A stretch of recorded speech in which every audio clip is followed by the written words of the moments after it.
अस्सलाम वालेकुम नाज़रीन, मैं हूं अब्दुल अजीम। 7H न्यूज़ में आपका इस्तकबाल है।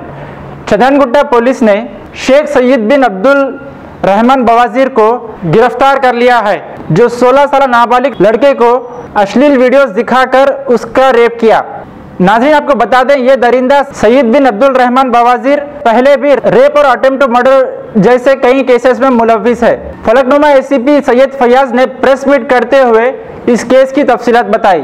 आइए देखते हैं अकरम की यह रिपोर्ट। 2 तारीख के दिन कंप्लेनेंट है अहमद बिन अबू बकर वैलान चंद्रायनगुट्टा पुलिस स्टेशन पे रब्त किया है। चंद्रायनगुट्टा पुलिस स्टेशन आके अपने छोटे बच्चे के ऊपर नाजायज़ ये जिस्मी अननेचुरल सेक्स किए बोल के इसमें शेख सईद बिन अब्दुल रहीम बवाजीर एक शख्स ने उनके ऊपर नाजायज़ काम करे करके उसने कंप्लेंट दिया था। उस कंप्लेंट के ऊपर हमने केस दर्ज करके मज़ीद तहक़ीक़ात जारी रखे थे।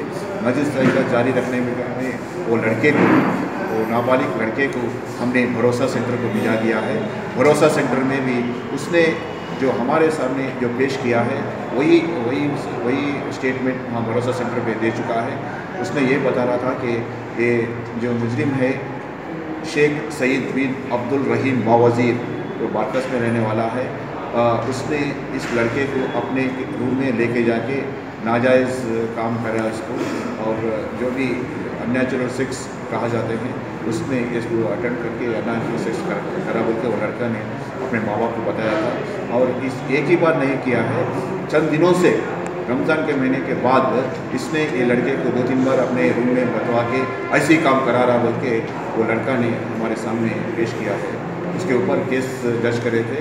जब हम तहक़ीक़ात जारी कर रहे हैं तो आज चंद्रायनगुट्टा इंस्पेक्टर प्रकाश रेड्डी के जानिब से और उनके टीम मेंबर्स ने उसको आज 6 बजे बारकस के एरिया में गिरफ़्तार किया है। और गिरफ़्तार करने के बाद हम लोग उसको इंट्रागेशन किए हैं। इंट्रागेशन में वो ये कबूल किया कि उसने ये जुर्म कबूल किया है। इसके साथ साथ उसने अपने पुराने जुर्म को भी जो भी पुराने केसेस किया है वो भी कबूल किया था।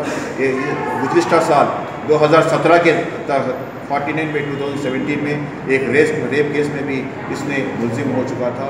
और 248 2017 में फाइन आर्ट 6 किसी को धमकी देने में भी इसमें इसको मुलजिम के शामिल किया गया था। और इसके ऊपर हम लोग सोच रहे हैं कि इसके ऊपर पीडी एक्ट लागू किया जाए और इसके साथ साथ और इसके ऊपर शीट्स उसको ओपन करके हमारे निगरानी में लेके आएंगे। और एक केस जो 4 तारीख